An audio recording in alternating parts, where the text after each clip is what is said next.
Ladies and gentlemen, boys and girls, children of all ages, welcome to the WYW podcast. We cover all things Weymouth Youth Wrestling. Now here are your hosts, the Wrestling Encyclopedia, Casey Gallagher, and the voices of Weymouth Youth Wrestling, Jonathan Taylor and Nathan Farrar.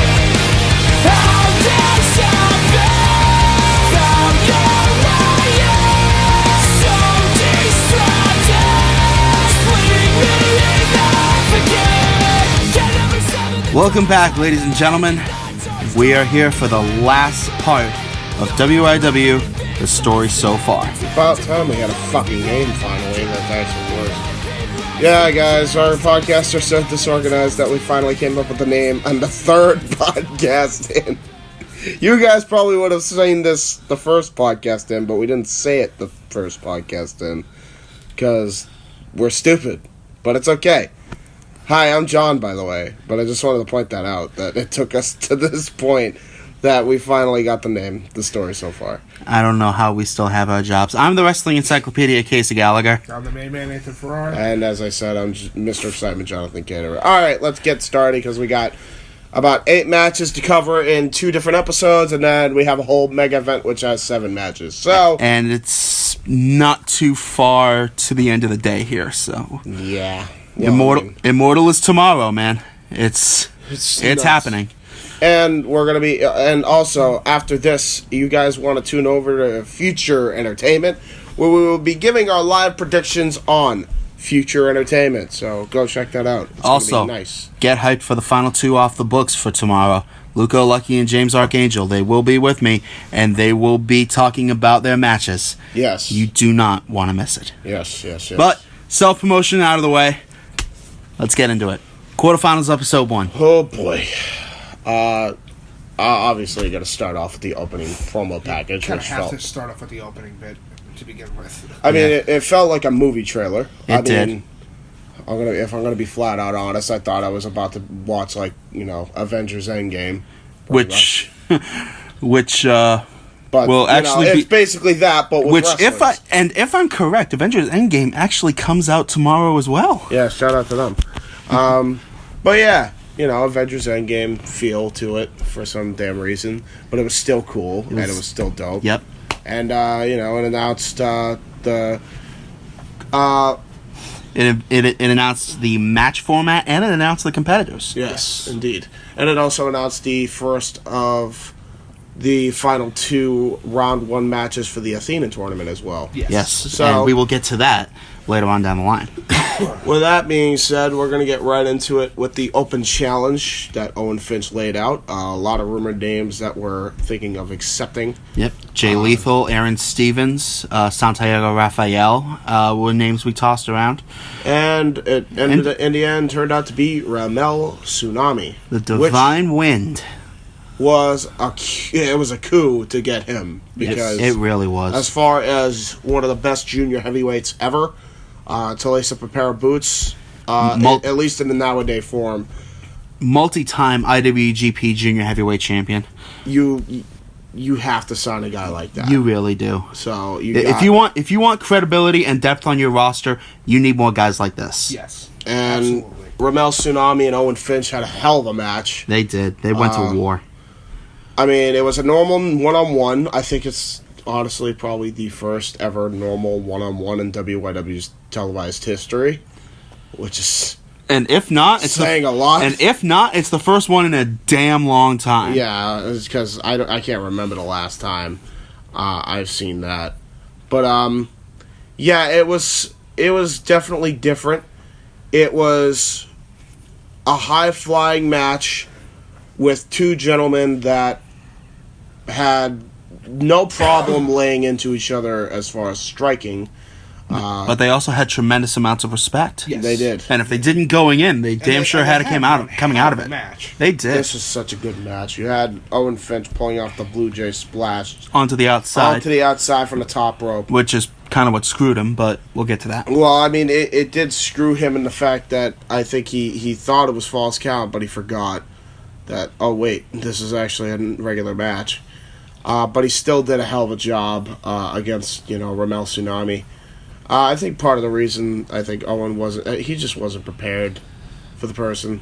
No. And that's like kind of the, negative of open challenges, right? I mean, next thing you know, like, you think you know who's going to come out, but you really don't. Not at all. And then all of a sudden, the last person you were expecting to come out comes out, and you're like, oh crap. He just kicked my ass.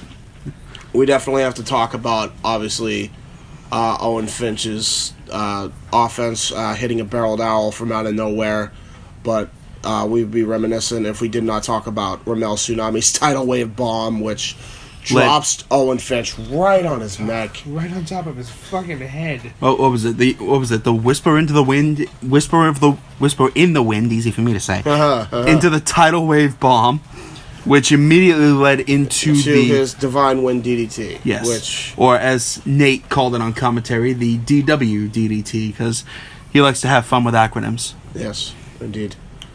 That's what it is. Fun. It's if you're going to go by the individual thing. No, I know. I'm just DDT. What is? Let me be an asshole for once, all right? Yes. Can't. I'm right here. Yes.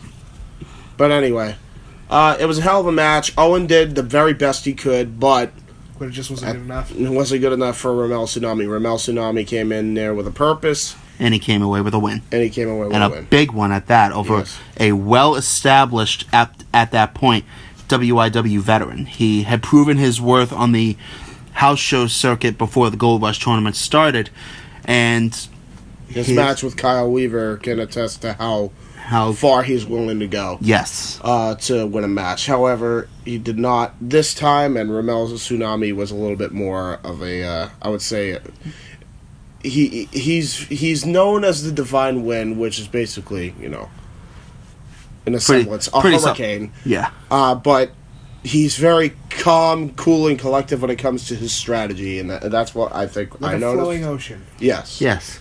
So, it's definitely interesting. With that being said, of course, I hate talking about these guys, but we have to talk about it. Brett mentioned Corey Dangerous to come down with chairs. Concerto to Owen Finch later, and next thing you know, we think they're going to do a Dangerous Uppercut Bullhammer combo until Chris Dodd comes down, makes the save, hits 2 paychecks on Corey Dangerous. Owen Finch hits the Golden Finch Clash, and they both toss him out of the ring like they are. Like yesterday's news. Yeah.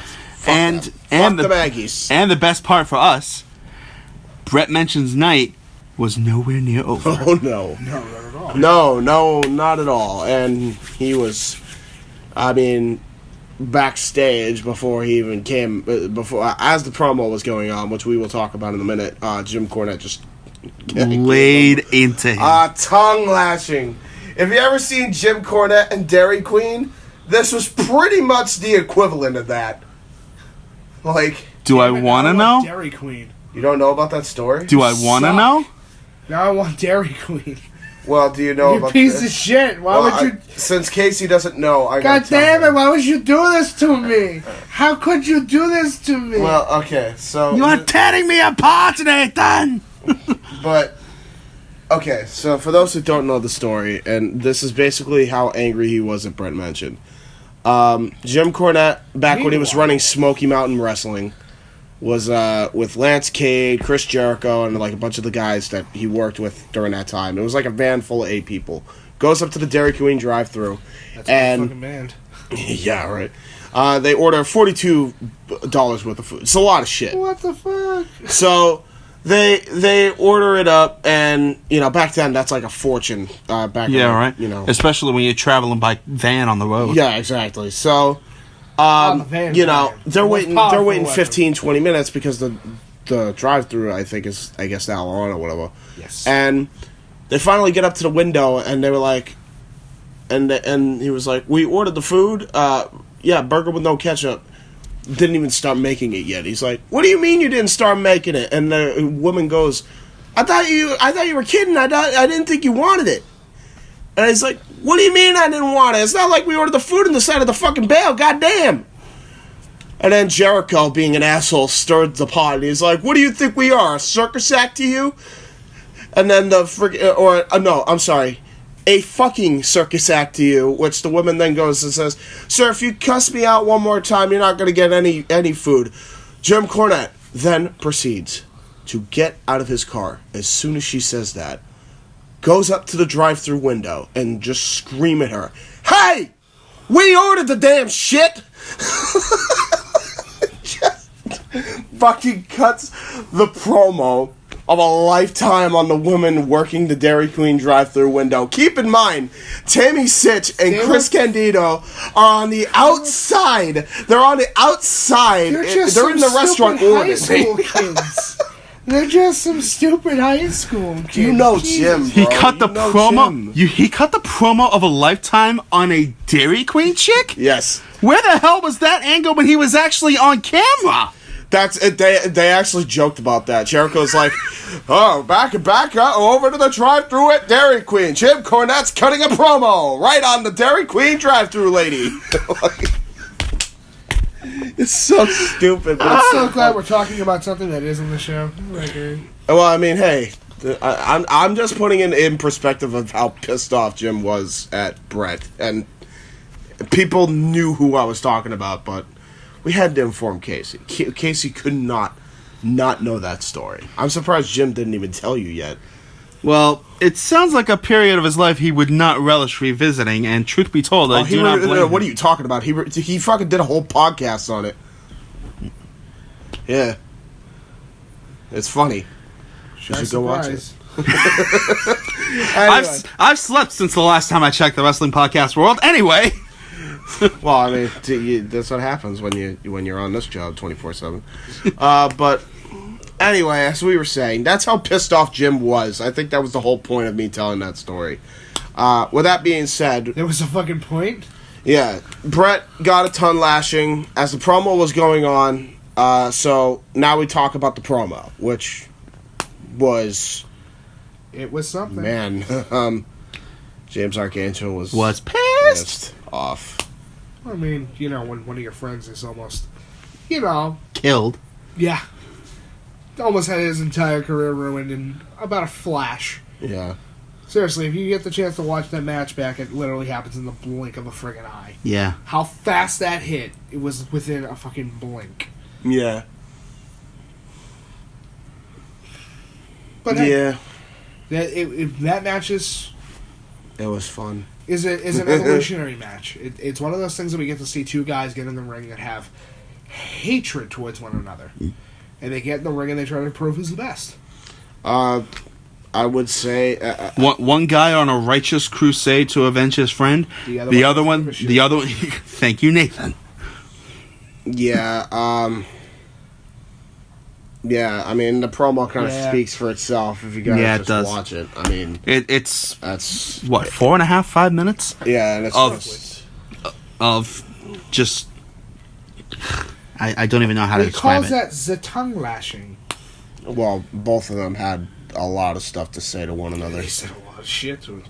And funny thing, coming out of Brett Mention's mouth, all of it sounded like blah, blah, blah, blah, duh, blah, blah. Fucking the peanuts. I don't ever want to hear what that dude ever has to say. Anyway. We get to the match now because who gives a shit about the fucking... And the match is just brutal. 6 levels of brutal. It's just brutal, man. It's something. Brett mentioned... What it is a whole nother level of fucked. Brett mentioned, of course, targeting the head of Archangel throughout the entire match. James Archangel doing the exact same thing. Are you surprised? Yeah, no, I'm not. All right, then. We're going to just kind of break down the key moments of the match. Excuse me. Brett Mention is going for an elbow drop. This is I think around 10 minutes through the match, and he just goes for an elbow drop, completely crashes and burns to our announcer table. Which that happens a lot on this show. Audibly, thank God for our pit crew. Yeah, exactly. Well, pit crew, table crew. I don't even know if you can call them pit crew. Anyway, it rolls off the tongue easier. You could audibly hear me say, "Finish him," because I wanted him to finish him. He got the first fall on Brett Mention. But which probably should have been mentioned that this was a 2 out of 3 falls match. Yeah, I probably should have mentioned that would have been really important for everybody to know if they had no Hey guys, idea what was going on. It's a 2 out of 3 falls for all the All the main Gold Rush matches, yes. All of the male Gold Rush matches are 2 out of 3 falls. Yes. And it was Fucking brutal in this instance because then Brett Mention would retaliate by hitting multiple moves on a pair of steel steps and a ladder, including a bulldog, a flapjack, and a suplex. All the power of on their there. dickheadetry was very well known up to that moment. He ended up hitting a ankle lock into a heel hold, did the grapevine, and tapped James Archangel out with a brutal ankle Did lock. you hear it, by the way? Yeah. Through the grapevine? Yeah, I did. Shut up. So you're saying that you heard it through the grapevine? You're a grapevine. I heard it through the grapevine. You're all grapevines. We're just nerds. Shut up. You're a grapevine. You're a thing that makes grapes? Yeah. Shit. How is that even an insult? Shut up. I'm not trying to make an insult. I'm just trying to... don't speed things along. Don't hit me. Did you say hit you? No, don't hit me. Because I totally heard hit you. No, don't do it. Anyway, we're going to get to the ending moments of the match, which is by far my favorite part. I could go through every other spot, but I really don't want to. I don't care, because fuck Brett Mention. Yeah. I'm happy Archangel got to kick the crap out of him when he did. Yes. I remember those more than I do Brett Mention. With his spots, or with Which does not surprise me at all. If I do remember, I like to just put him far into the back of my mind. If not out of my mind. Yes, exactly. If you can hear that, don't worry. It's just the commuter rail. Fucking commuter rail, piece of shit, garbage thing. Stop interrupting my podcast. Yeah, that piece of shit garbage thing really That- does exist, huh? Anyway, James Archangel hits a big boot right into the post, reminiscent to how Johnny Starr ended up injured for many, many weeks because of that asshole. Fuck him. But yeah, James Archangel did that. He also did a damnation bomb into a pair of ladder and steps. Also, And the icing on the cake. they put he said he cake? put him into the fiery depths of hell. Now keep in mind, that was in the promo. Did I think he was going to be literal about that? No. No. The minute he pulled the match out of the fucking shoe, I was like, Oh, God. oh, Brett, you fucked up. You done fucked up, You son. just fucked up. I didn't think he would be literal, He's but then Catholic. again, It's James with Archangel. that, and then I have to remind myself, wait, It's James Archangel. it's James Archangel, and on top of that, It's Catholic. he's autistic. And I should have known that he was going to take that literally. He literally lit a table on put fire. the hijack hold on him, hit the damnation bomb through a flaming table, and sent him into the fiery depths of hell with second-degree burns by the time he got to the back. And need we remind you, this table was set up at the exact same post into which Johnny Starr had his head caved in. Yes. The Catholics and their symbolism. Yes. Not to mention, he got his legs fucked because the damnation bomb was hit legs first into that post. Surprise, bitch! Pain! That's great. That's a great way. That's a great way to sum up this whole match. James Archangel looked at Brett Mention and said, "There's something on your face." It was pain. Well, yeah, I mean, I think it's a little less that. Angry and agitated. Well, no, he was very angry. He was but, fucking bullshit. But you could have just said it was pain without. I don't know. Shut up, train! I'm gonna come over there. I'm gonna take the freaking horn out of the goddamn thing. I'm doing the damn shit. Alright? Autism aside, What are you talking about, autism? Shut up. Well, I mean, yeah, we did talk about James Archangel, did we? Anyway, yeah.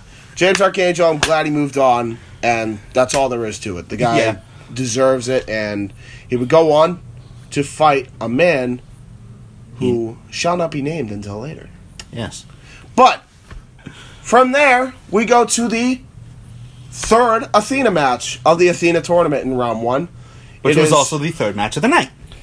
Joanna Ramos, Jenna Lee. Jenna Lee, and Brittany Mahomes. Wow. Good lord. Okay. So, Ladies. As everybody knows, ladies, Jenna Lee was a last-minute calm the fuck replacement. down, ladies. No, not like that. Shut up. Joanna scares me.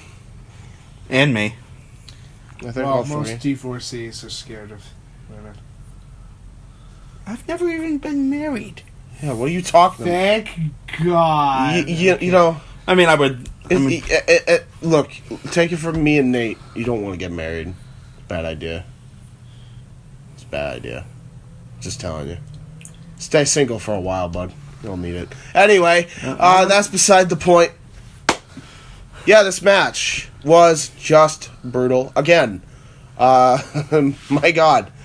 Where do we start? The fact that there was a lot of brawl in the first 5 minutes of the goddamn match.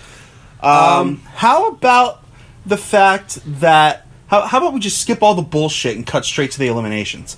Probably, but before we cut to the eliminations, we do have to talk about that sick ladder spot. They're both brawling. Joanna, Brittany. Which one? Just shut up and I'll tell you. Yeah, exactly what he said. I'm sorry, what's that? Brittany and Joanna. Oh, yeah, shut the fuck up. The former tag team partners brawling with each other, which is a very different feel to when the tag teams teamed up the first time. No, they were all over each other in this match. Like they did not give a shit. These two did not read the book on the Vaseals. Yeah, Honey Badger don't give a shit. That's what these girls were like. Anyway. Honey Badger's They go to the top of the bitch. ladder as they're brawling. Jenna Lee tips the ladder over. You have Brittany Mahomes crash through the fucking chair. Ooh. And then you have And almost Joanna buried. hit the goddamn apron, and I thought the two were dead for a bit. Of course, this would not go on to be. Because then, after a double team move by, ironically, Jenna Lee and Joanna Ramos, which was a bulldog into a dropkick combo, Jenna Lee goes to the top rope. and then Codebreaker out of nowhere by Brittany Mahomes. 1, 2, 3, it's over. While Joanna Ramos just sits and watches it happen. She freaking knew what was about to happen. Hey! Surprise, motherfucker! Talking about the same thing at the same time. Synchronicity, you gotta love it. Anyway. Huh, that's a great album. Buy it. We used it for round 2. Anyway. Eat a duck dick out of its shell like an oyster. You bald fuck. You're bald. Yeah, but I can grow it back. You're just losing it. Oh, bullshit. You Oh will yeah? Rex. Oh yeah? You want an example? How about when we start the actual TV tapings, I'll grow my fucking hair back. How's that? I bet. I'll grow it back in a Bet. month's time. Bet. Don't even bother betting. Bet. You know you're Bet. gonna lose. Bet, bitch. Well, I don't know I don't have anything to bet. I bet you I can't even grow a pompadour. Fuck it, I'll grow it with You a sh- Superman curl. You I'm show gonna up in a fuck. pompadour and I'm gonna die laughing. We need to get to the next bit of the match now, which is just Jenna Lee and Brittany Mahomes acting like this is... Joanna Ramos and Brittany Mahomes. Joanna Ramos and Brittany Mahomes, I'm sorry. They act like it's the freaking Matrix. They went wrong. We first near fall we got to talk about is well, you got Is it the code Brittany breaker? Mahomes. No, it was I forget. I knew there was a move Brittany Mahomes did before the table got involved. I think it was a code. I think it was a top rope code breaker. Slingshot code breaker. Pretty much. Did not get the Duke. Then, a little later on in the match, you got Joanna Ramos trying a 450 where Brittany Mahomes was on the table, and Brittany Mahomes rolled out of the way and then hit a Fairmaster, smashing Joanna Ramos' face right into the middle frame of the table. Still didn't get the win. Then they take it to the outside. Brittany Mahomes attempts a moonsault, and Joanna rolls out of the way, picks her up for the jackhammer, and slams her down to the broken piece of announcer table. 1, 2, 3. And yes, if you're counting, that is the second time our table has been broken throughout the night. I swear, we should just start a counter every time our fucking table gets broken. It's like the Krillin count from Dragon Ball Z Abridged. Ding! But, regardless of the meme involved with that, it was still a hell of a match. And I recommend, if you ever want to get into the Athena division, watch this match. Yes. Because you thought the first two matches were good. Or watch the match from quarterfinals episode 2, which we will get to later. We will get to later. Oh Oh, that match. God. Now, we get to... The main event of quarterfinals episode 1. Which... Brandon Curtis My God, this match. and Michael X. You My guys... back hurts.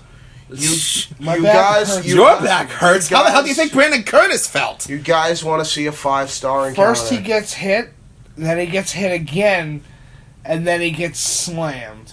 That's the only way I can describe that ending bit.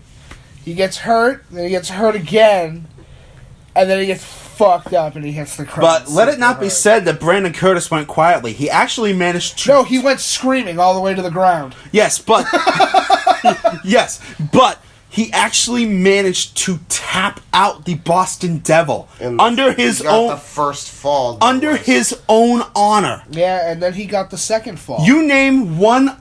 all the way to the ground. I defy either of you to name one other person that has been able to tap out Michael X under their own honor. Well... James Archangel. Maybe not in WYW. No, but he definitely did it. Oh, well, okay. Then let's restrict it to in WYW. Because I guarantee you that has never happened under somebody's somebody's own honor. And if you're listening, asshole, we're not counting sledgehammers. Fuck off. Or glass. Yeah. But I'm going to get through this really quick because there's a lot that I remember of this match because it was amazing. In the first few minutes of the freaking match, Brandon Curtis just goes right after Michael X, actually brings it to him. They go to the outside of the ring. Suicide dive later. They're now on the ramp. Brandon Curtis and Michael X. Then the Southeast Stunner happens after a combination. Then they put each other through. I'm glad they went with each other. You have a fisherman through the ladder. You had a thunderstruck through the ladder.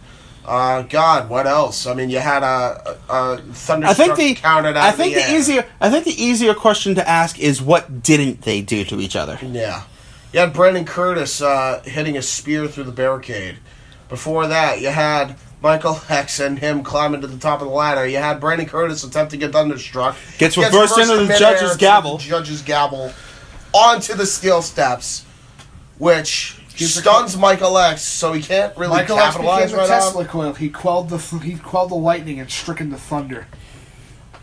Brandon Curtis would hit an elevated thunderstruck again in midair, and Michael X still would not give up. Also, we'd be dumb if we missed the first two falls, which were extreme enough. You had a German suplex into a ladder, which breaks it by Brandon, into an STF, which taps out Michael X, as we mentioned before. After that, Michael X goes into rage mode, hits an execution bomb right at the end of our fucking announcer table. I thought he broke Brandon Curtis' spine. Surprise! Brandon Curtis should now be a paraplegic. And he's not somehow. It was brutal to watch. If you have not watched this match, I highly recommend you watch it. But watch it with, Watch it with your pain emitters on. Yes.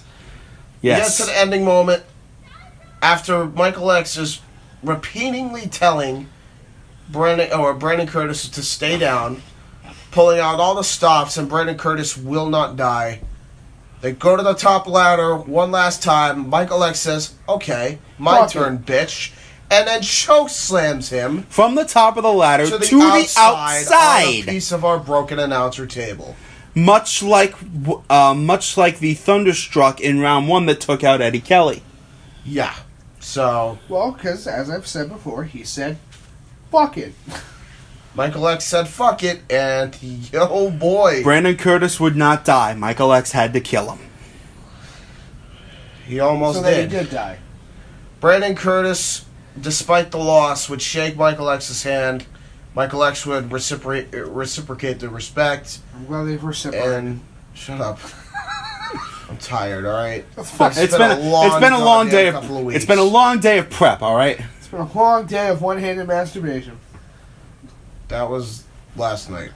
We don't talk about that. Moving right along. We just did. We did. Pretend it didn't happen. Moving right the hell along. The YouTube screen has finally become the windows into the eye of your crotch. Dun dun dun dun. Wait, no. In this case, dick. And on that note, Finish him, he did. Wait, no. Wait, we got to go into the quarterfinals, episode 2. yes, that's what I'm talking about. Trying to move it along. Quarterfinals, episode 2. No promo package to speak of. Sad for me. There was an intro. If you like intros, watch the intro. It was pretty lit.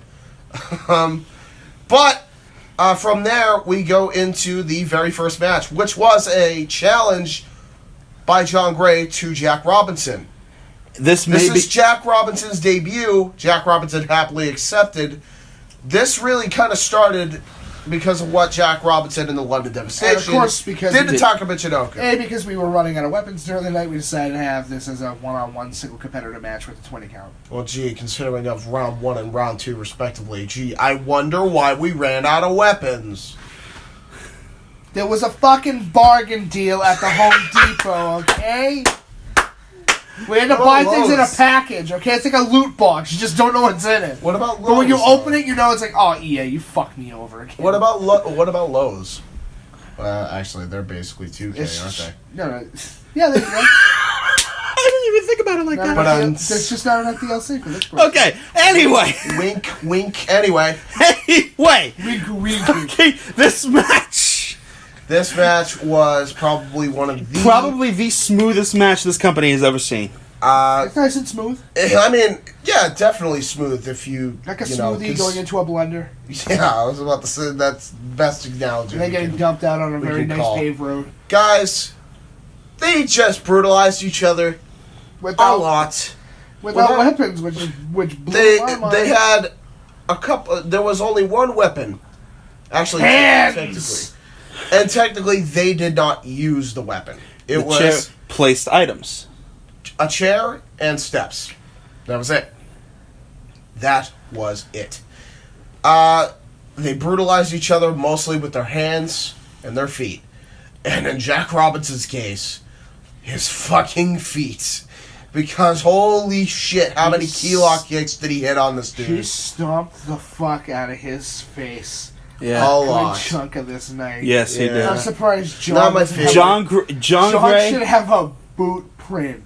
He really in his face. Yeah, almost like that one kid in Mighty Ducks 2 that caught the puck shot from Fulton Reed had an imprint of the puck in his hand after he caught the damn thing. That should have been John Gray's face. Listen, in fairness though, at the end of the day, you gotta remember this: he may need a footprint in his head, but.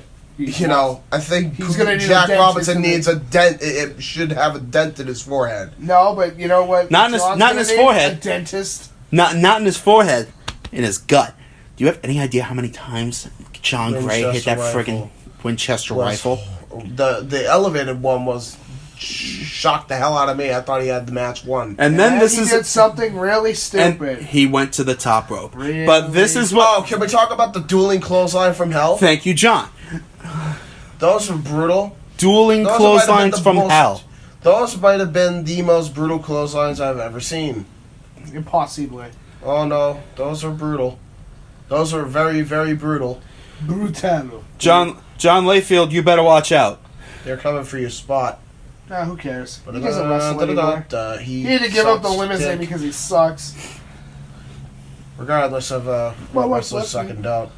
Ours don't, and we're talking about them right now, so let's go back to it. With that being said, you have pain.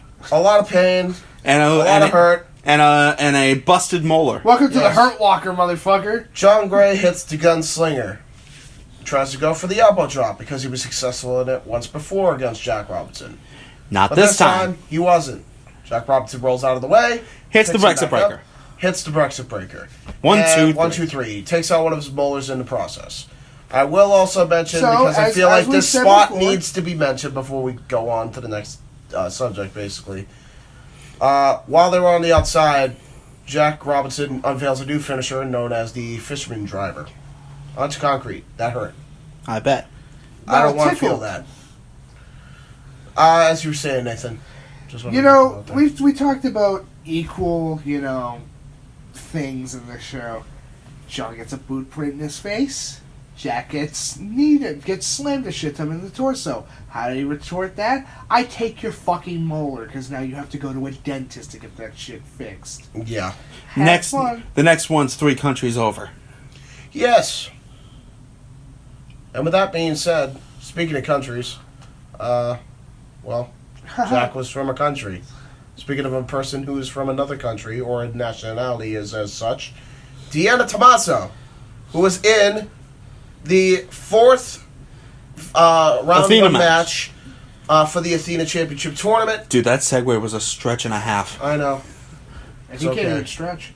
I Dude, can't I stretch can't at even all. stretch. Who the hell are you kidding? None of us can stretch. I can stretch. Anyway, as we were Choose saying, not to. we got to Deanna You Tommaso. can't fucking make me stretch! Get away, Dad!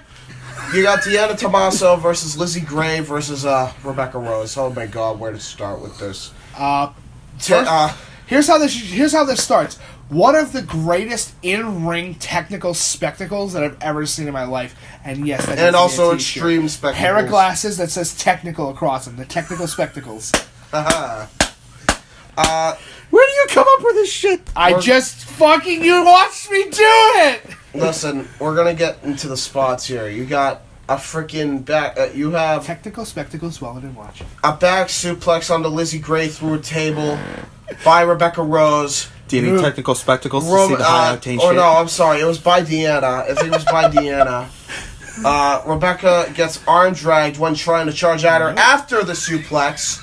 And then Deanna is trying to hit a submission move on her, but it's not successful. Has to break the hold.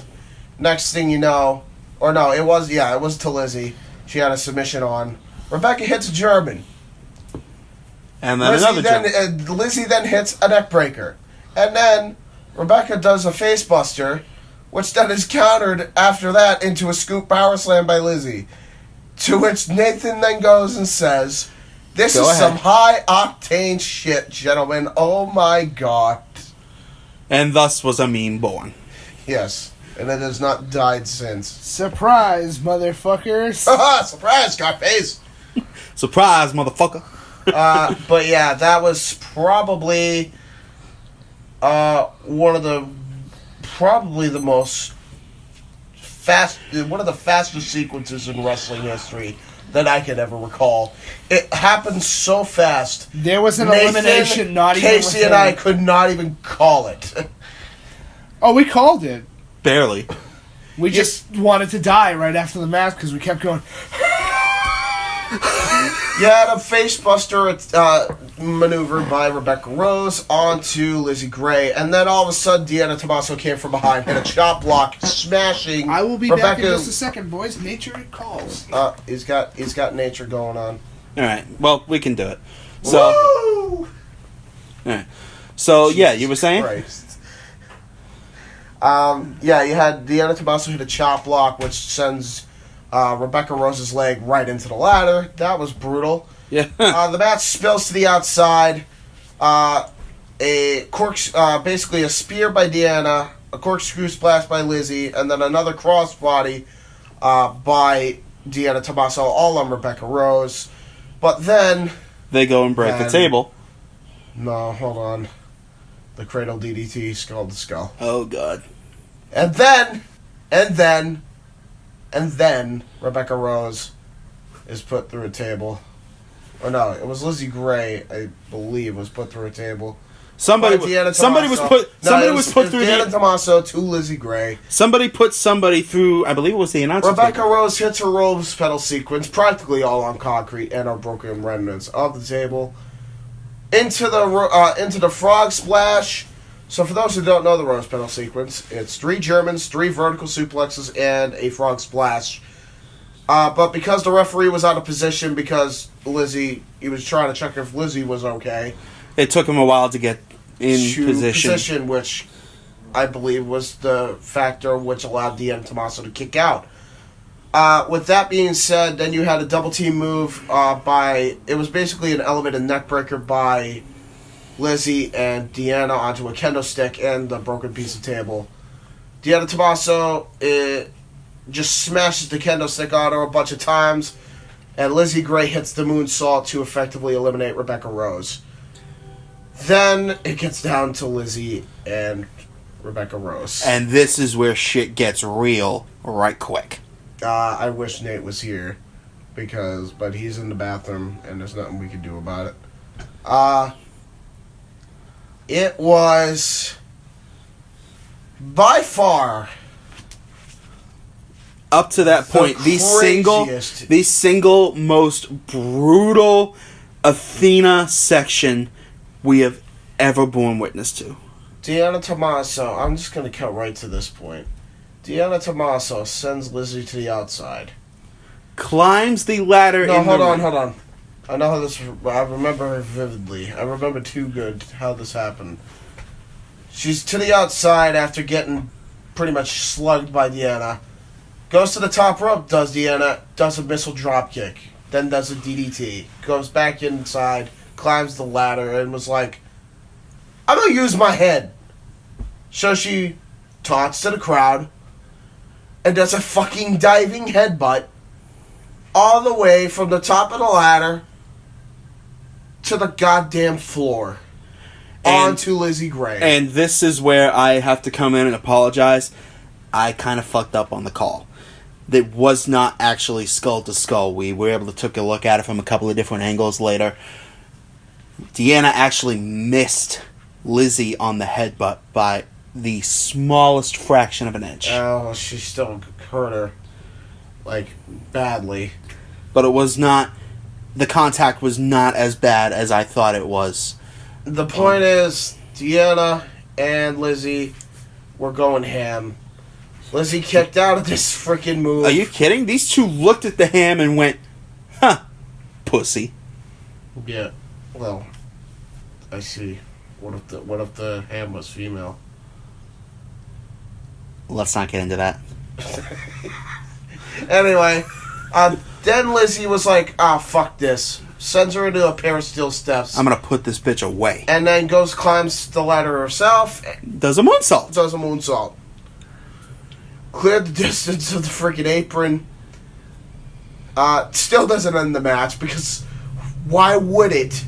Fucking crazy psychopaths. I swear to God, I'm gonna have a conniption just with how much bodies are just being hurt. They would brawl on the outside for a long while after this, and then next thing you know, Deanna Tommaso gets hit with the cradle DDT by Lizzie Gray. She's climbing the ladder one more time. I'm like, oh God, she's gonna do a dive, isn't she? She's gonna do a fucking dive. No, Deanna gets up. I'm like, no, she's not up. She's winded, finally, but the minute she gets to the top of the rope, top of the ladder. Probably the most brutal white noise that you will ever see in the history of this business. Lizzie Gray from the top of the ladder onto a pair of steel steps. Now, I want you to know the angle of this, ladies and gentlemen, because it wasn't just like it was on the flat end of the steps. No, this bitch hit the corner. The corners. The actual steps. And then, as if that wasn't enough, she decides to pick her up, hits the Zodiac Bomb, smashes her head through 3 runs of the ladder, and you can just see the dazed look in Deanna's face. How is she not dead? It's over. Lizzie moves on, and then we find out it's going to be in the full completed bracket for Gold Rush. At the end of it is Lizzie Gray versus Vera McGarden, which that's a dream match and a half. And we'll get to it later. And then we got Colleen Horizon versus Joanna Ramos, which is also another dream match and a half. Yeah. And these girls have been in here for all of 4 weeks. Yeah.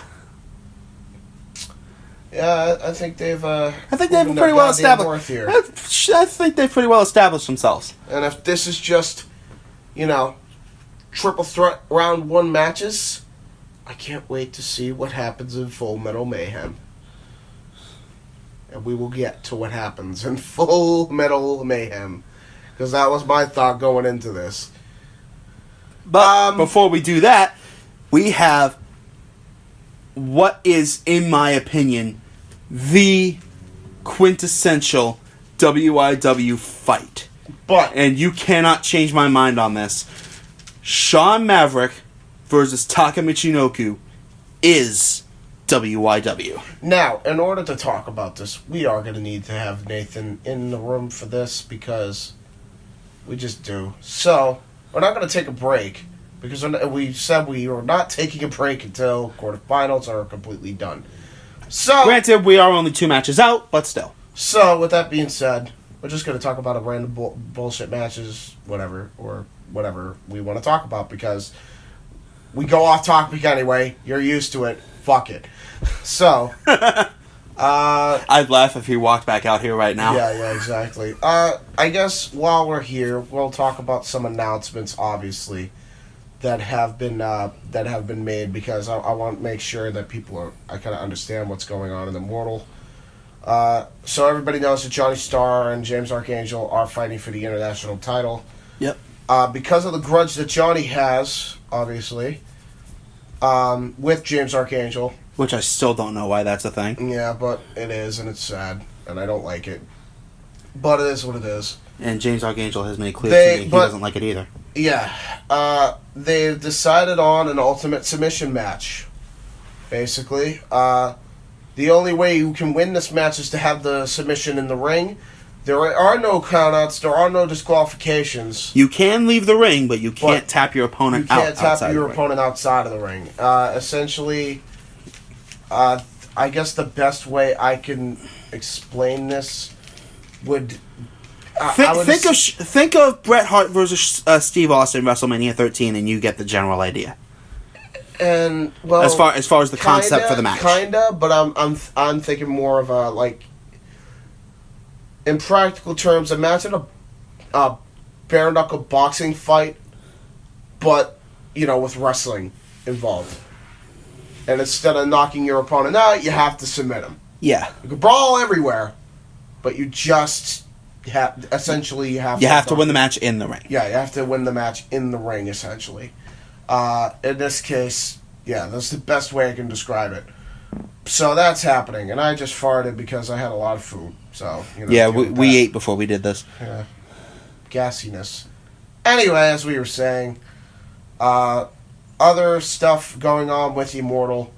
As I'm trying to buy for time for Nathan to get out of the fucking can. Is the man versus machine match. So everybody's wondering, all right, how many minutes is it going to be? Well, we have that answer now. 30. It's going to be 30. It's going to be a half an hour. And essentially it's going to be probably... Anything goes. Anything goes, I would assume. If it's an Iron Man match, I don't see how you could do anything but. But we will have that information for you probably by the time this comes out. We will be on Future Entertainment by then, and we will have the answers for you. You will definitely know by that point. Also, just before Nathan comes back, one other announcement I would like to make. He's gay. No, he's not. He's not though. He knows. No, he's not though. Anyway, what were you saying? Like watching little Andre get all over? I'm kidding. Go right ahead. Goddamn. Off. As you were saying, Casey. I received word before we went on the air tonight that we are going to have a quick segment, a quick pre-show thing, where Colleen Horizon is actually going to be singing "America the Beautiful," which is going to be interesting, and I will be very happy to see her.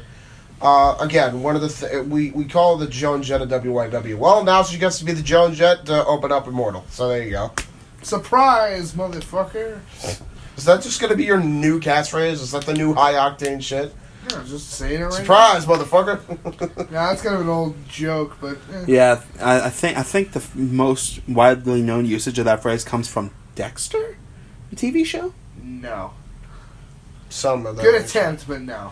Well, anyway, while we were basically... Oh, hi. I just turned on the Pokeball, Casey. If you want to be the master of a Pokemon... I just turned on Do you have the skills to be number one? But anyway, as we were saying... If you couldn't already tell, ladies and gentlemen, Nathan is back. I'm on crack. We were stalling for time because we needed you back for this. It's Taka vs. Sean, and we need to talk about this with you. Oh, give me one of the most brutal goddamn matches ever that has one of the greatest moves to ever return in professional history? Professional wrestling history? As I said, Taka Michinoku versus Sean Maverick is fucking brutal. It is WYW. It's a legend versus one of the most established and number one fan favorited superstars in the whole goddamn company. In the whole world. I mean, you got to talk about... Well, I mean, in the whole world is just the concept. In the company, I was talking about Taka. Taka, absolutely. But yeah, my God. But it's fucking the promo package alone. The promo package alone got me hyped, and I'm like, this is going to be a match for the ages. If you haven't seen the promo package, you have what it takes go to watch some murder happen in front of your eyes. But then... Which is pretty much what happened. But then, I didn't know how hard they were going to... Excuse me, that they were going to go. And boy, they didn't fuck around, did they? No, they did not. From the offset. Just bam, bam, bam, and fuck you, bam. So, we're going to cut right to the carnage. Yeah, I mean, there's really no other way. Here's the sound of a car crash, really quick. Did you like it? Because that's the entirety of this match. Spaceman moonsault, wheelbarrow and by the way, through a table. Again, that's ridiculous. How many times our table keeps getting broken? But anyway, I digress. Maybe we should stop making it red.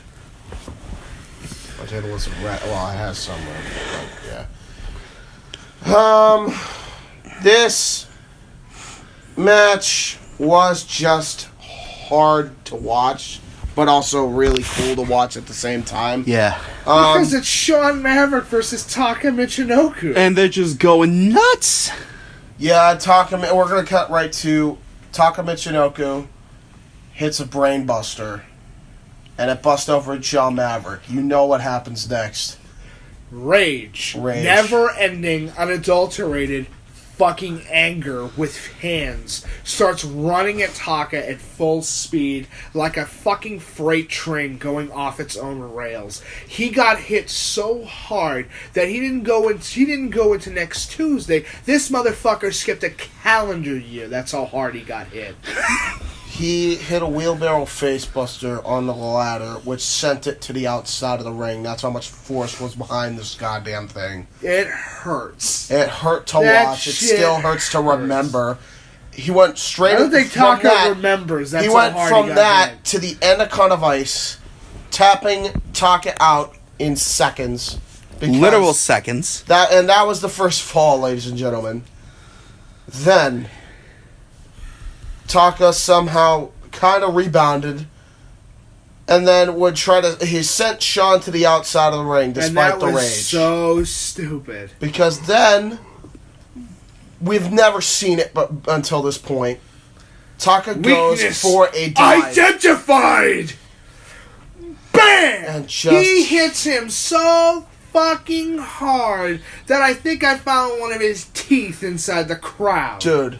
He legit hits the Titan Punch out of the freaking air. The first time we've ever seen him attempt it in the whole show's history. This is probably one of the biggest moments in history because no one's seen it.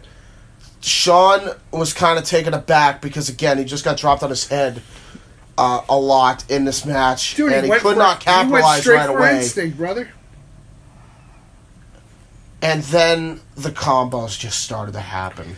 So I'm gonna start from this because they fight into the outside a lot.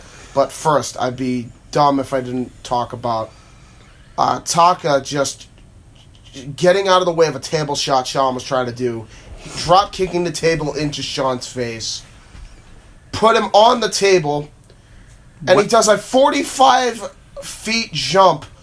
Well, not really a 45 feet jump. It felt like that. But he fucking jumped really high, okay? He friggin' jumped really far to hit an elbow drop.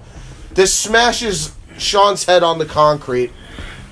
And doesn't Taka get his first fall off of that? And gets his first fall. Then he goes for the dick killer for a very close tap out. Does not happen. Sean will not quit. No. And then the combos start. Oh my god. I'm going to go off of what I remember. It was a German suplex, a belly-to-belly suplex, another variation of the belly-to-belly. Then you had a super dragon curb stomp into the fucking steps. Another suplex, a freaking Oklahoma slam, people's punch. Fucking sent him. He sent him straight to Oklahoma. And then he just put him back into the ring. Yeah. Sent him all the way back to Osaka. Owaida. No, he sent him back to Osaka with the last. You mean Owaida? Oh, yeah, He's from Owaida, Japan. You gotta remember. Yeah, but he fights out of Osaka. Well, still. With that, the feud just continues with these two. The match is basically the feud with these two. It's nuts. You have Taka Michinoku hits 10 straight kicks to the freaking head. One of which 9 of drops. them, one is an insecurity. The other 9 are high kicks. And One of them which just smashes his face into the ladder after he falls down. And need I remind you, kicking him in the head. and need I remind you the extension that a guy like Taka, who's what, 5'10", 6 foot even? Yeah. He's fucking short, okay? He's short compared to a 6'4" man. He's fucking short. Okay? And especially at his age, 6'4" Marine. and especially at his age, you have got to understand the extension that Taka needs to hit those kicks on the side of Sean Maverick's head. It's fucking insane the amount of extension this guy can get. He found the fountain of youth and be like, I'm gonna steal all the water. And he stole all the water and just... Because Sean gave him something that he hasn't felt in a while. That's a real challenge. Yeah. Because Sean is the biggest big guy I have ever... He's the ultimate Haas.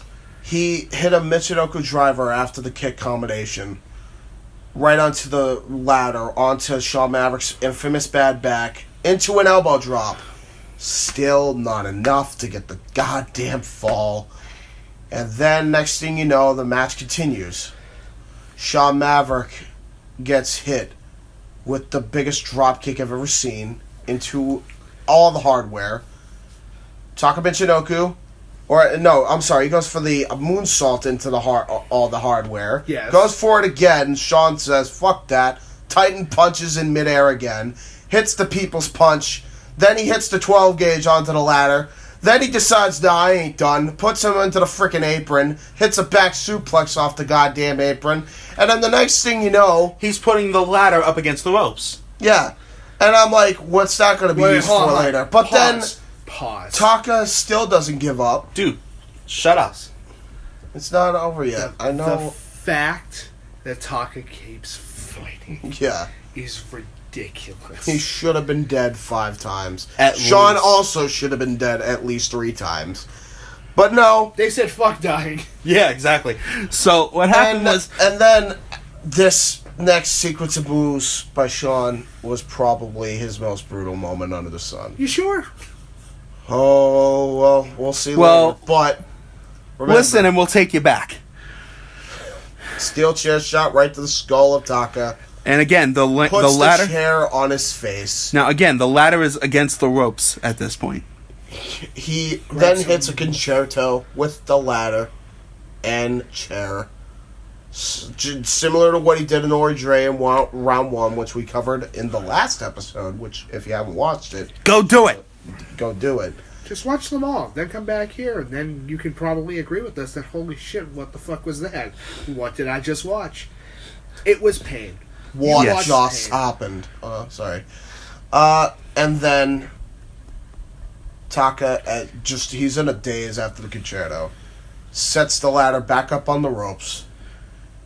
And then Sean starts going for the burning hammer. The minute we see the formation, we're freaking out. I am completely losing my shit.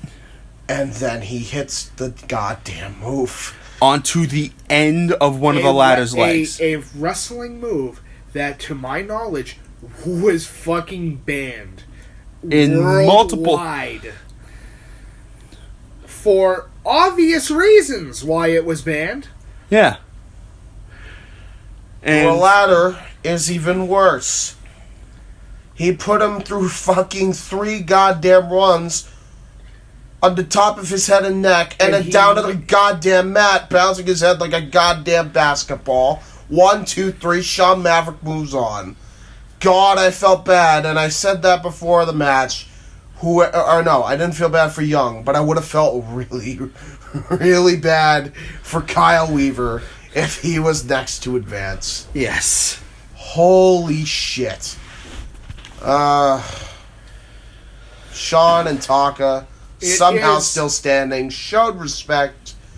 Sean celebrated with the fans. As soon as he bounced his fucking head off the ground, he went, alright, I'm gonna just lay here, and I'm gonna wait. I'm gonna go shake his hand when I get to the back. I'm done. I am fucking hitting the ground and I'm done. Which he did, and that was kind of a scary sight to behold. But he was... The Burning Hammer's only been done... He got fucking brained on the ladder! The Burning Hammer's only been done in professional wrestling fucking 8 times. By that point, I think it had been 10 times. That would have been the 11th. This was the 9th. This was the 9th. You gotta remember Eddie did it. Well, his is a reverse Death Valley Driver. Well, but it's the same kind of move. Similar, just... Then you have Jen Vasile. Yes, Jen Vasile, definitely. Jen Vasile did it twice, so that would have been the 11th time. True. So... But not to that. Honestly, it's the first time we've ever seen it been dropped into a fucking weapon like that. A ladder. No less. Not just any weapon, a goddamn ladder. It fucking hurt. Why didn't Sean just go, I'm a piece of shit tonight? He basically did. I is bastard. And then we get to the last match, which honestly, compared to the rest of that night, was less to be desired considering who was involved. Fuck Mark Young. Fuck the Maggies. I hate them all. I'm just going to cut to the falls. Kyle got lucky, got a freaking Hurricane Rana. But Mark would retaliate in a brutal way and get pretty much 2 straight falls after. Let it not be said that Kyle Weaver is not a tough son of a bitch. He's the kick-out king. To the point where he could not pin the man. He had to he pretty much had to submit him. And with the Taipei glass, no less. Yeah, I don't remember how Mark got the first fall. I don't care to remember. I hate him that much. All I do remember is, because I can't get it out of my head, is the sledgehammer concerto. If I remember correctly, Mark Young hit the Young Bomb on the announce table. He hit the Young Bomb on the announce table, yes. That's right. That's why I don't remember, because I want to block that goddamn memory. It happened right in front of me. And that's not even the end of that. Then a Young Bomb into a sledgehammer and bat. Right after that, he hits a fucking suplex through a burning table. Need we remind all of you, during the course of the match, Mark Young hit 2 concertos on Kyle Weaver with the fucking sledgehammer! And then now known as Dusty Finish, formerly known as the Lion's Hammer, for the win.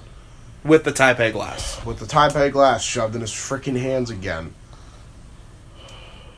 Which, I will have good news for everybody, will be banned from the Hell in a Cell match. The cell's brutal enough. They need freaking Taipei glass. Thank Christ. Or a light bulb smashed in his hands, which is how he started it in the first place. Yeah. A light bulb gifted to him by Corey Dangerous in Test Match 13, I think. Yep. Sadly. If you don't know what we're talking about, Kyle Weaver please refrain back to episode 1 if you haven't got back to that and watched it. Because we talk about that very exact same thing. Which I wish we didn't half the time. But anyway. It was on your fucking... Holy shit. What a match. Sadly, the guy I didn't want to win won. But Kyle got a standing ovation. I don't know how the hell he was even walking out of the arena. Standing ovation. But he did. Shut up. Well, you know who didn't walk out of the arena? Mark Young. Because surprise, bitch! Shit. You have Michael X, after Mark Young's talking mad shit about Kyle. Basically just saying, hey, look behind you, bitch. Look behind you. Sean says the greatest line I think I've ever heard in my life. Hey, bitch. Mark John just goes shit. And gets laid out with a Titan Punch. Which was the happiest moment in Michael X life. looking on, He was wearing his mask at that point, but I guarantee you he was grinning his ass off under that mask. I think that's the reason for the new mask, because that way you can see him grin more. Half grinning and half fuck you. No, it's all fuck you, but there's a grin in there. Like, I'm Ladies enjoying and gentlemen, that concludes the quarterfinals. Quarterfinals were probably some of the highest moments of WYW's history. Up to that point. Up to this point, and we're not even done with We still moments. got Gold Rush. We're going to take a quick commercial break for obvious reasons of A, we can, and B, shut the fuck up because we can. Yeah. And C answers 1 and 2. Yes. With that being said, ladies and gentlemen, we will be back. We will be right back after this commercial break. Good job, Master Yoda. I believe in you. Anywhere you don't go. If you guys are into the underground hip-hop scene, please check out my cousin MC SolarWind on YouTube.com, SoundCloud.com, and other social media platforms. A reason to go on, cause it's lonely on my own. I chose to leave my home, cause I thought that I had grown. My paper stack high, so high, but not cash though. My mind works quicker than most, guess why I rap for? I write lyrics backwards, didn't catch it, hit the fast forward. You can check out all of his hits from his mixtape Classic. And it's all real. Underground past the pavement, we be wildin' on the corner freestyling. To his second mixtape, I Am SolarWind. Breathe out, face, breathe in, breathe out, goals, breathe in, breathe out, fire, breathe in, breathe out, focus. Along with all the rest of his music on SoundCloud.com/MC-Solar-Win. Didn't get the best cards, play whatever's given us. Make sure you give some props to my cousin and tell him that James sent you here. Praise, but give credit when credit's due. Lately I'm feeling I should stop saying lately. My thoughts is timeless, won't be here if you page me. Love you, Ty. Keep doing you, man. Solar Wind. Proud sponsor of Weymouth Youth Wrestling. Home. It's where your story comes to life. Trust CertaPro painters to create the perfect setting as each new chapter unfolds. We're easy to work with, and our professional painters deliver the highest level of service. So wherever life leads, your home follows. CertaPro painters. We do painting. You do life.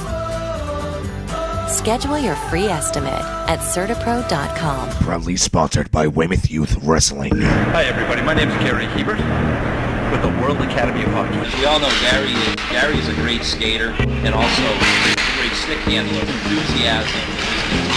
Your hands will get better, your goal will get better, you learn how to skate faster and better. Developing that east to west lateral explosiveness. So that lateral explosiveness is going to lead to a lot more unpredictability and elusiveness on the ice. You know, now you see me, now you don't. You really have to develop those skating skills and stick handling skills. So listen, when you come to my camps or clinics, what we're after is this. We want to build a complete player, quote unquote, from the blades up. When we're on this ice, we're here to number 1, work hard, number 2, have fun. If we work hard and have fun, ain't nothing else that matters, okay? Improvement is inevitable if we're working hard and having fun. Isn't that right, Nick? See? Nick, isn't that right? If you would like to try and go to Gary Hebert's World Academy of Hockey, please go to the website www.garyhebert.com. Right there will be a sign-up page for you to sign up anytime, anywhere. Make sure to also check out the schedule page and check out the different events that are on there to see what it's really all about. Gary Hebert's World Academy of Hockey, the breakthrough hockey performance center of North America. From the blades up. Proud sponsor of Weymouth Youth Wrestling. This is a public service announcement by Radio Massasoit. Hey, you. Yeah, you. Texting on your phone while you're driving. You don't think there's anything bad that could come about it? Huh, it's just a simple text, right, that you're sending out to a friend? Well, what happens if you hear this?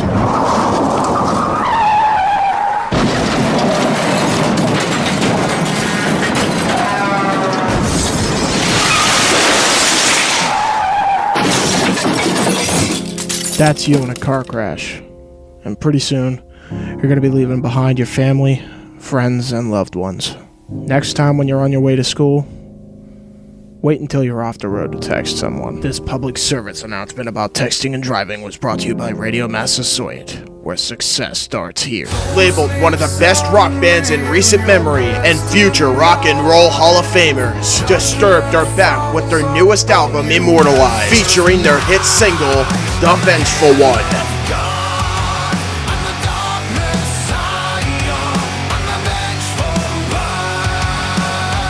Other tracks on this album include Fire It Up,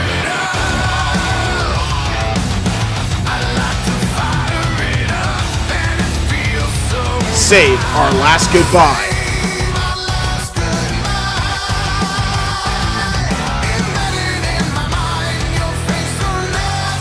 Legion of Monsters,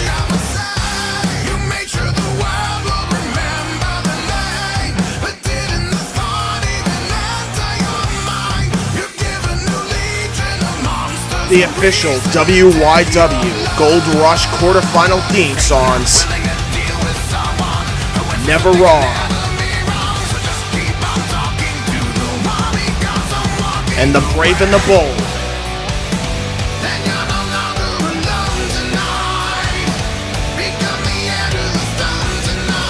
And the official premiere event, WYW Immortal theme songs, The Light,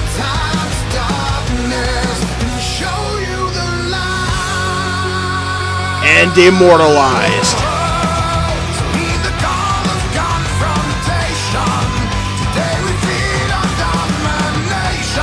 Download the full album now on iTunes and on Spotify.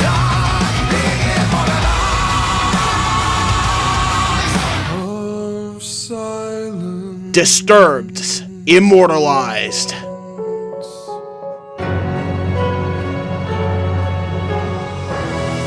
Proudly sponsored by Weymouth Youth Wrestling.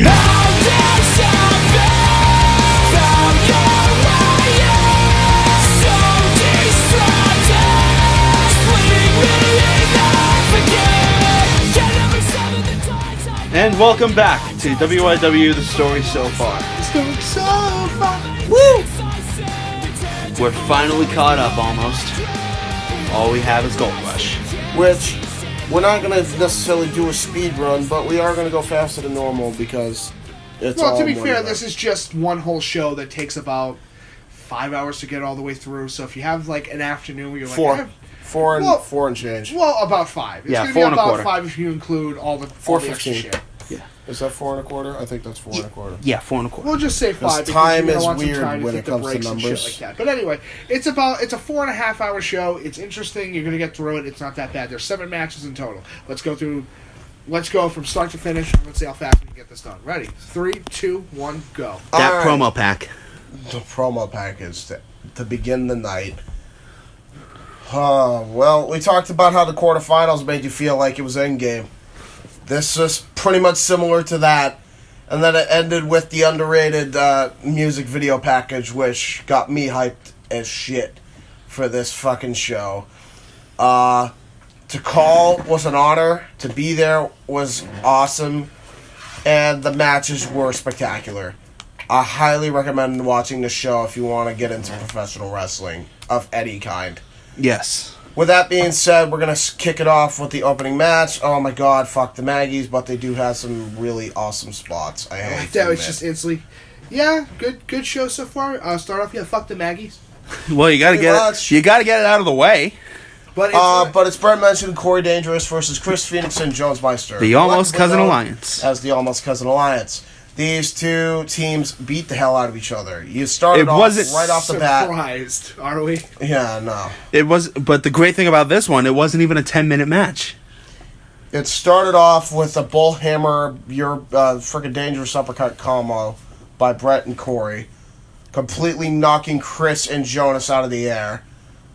Then Brett and Corey get a bell and a bat respectively and just start laying into the... Honestly, they could have just pinned them and won the match. Yeah. They just wanted to brutalize, which was their biggest mistake.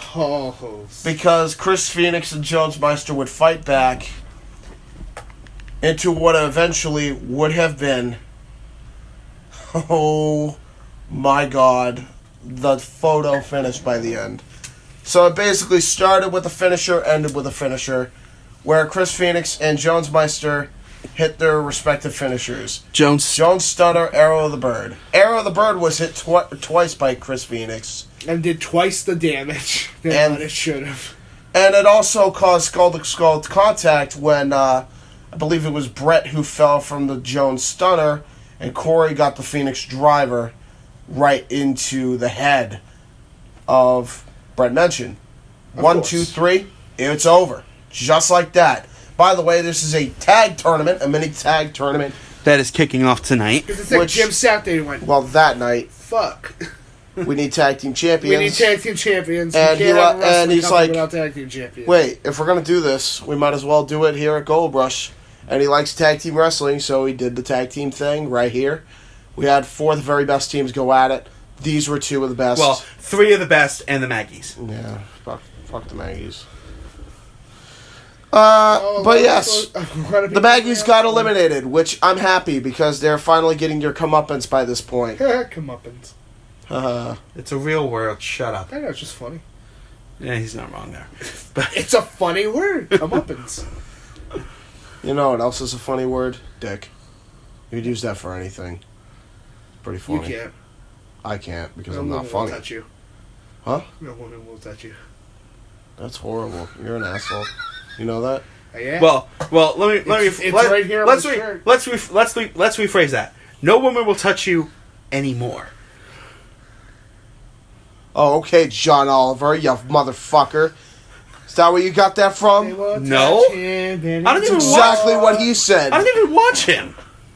Did a whole thing on another company shall not be named. I'll tell you later. It's a funny thing.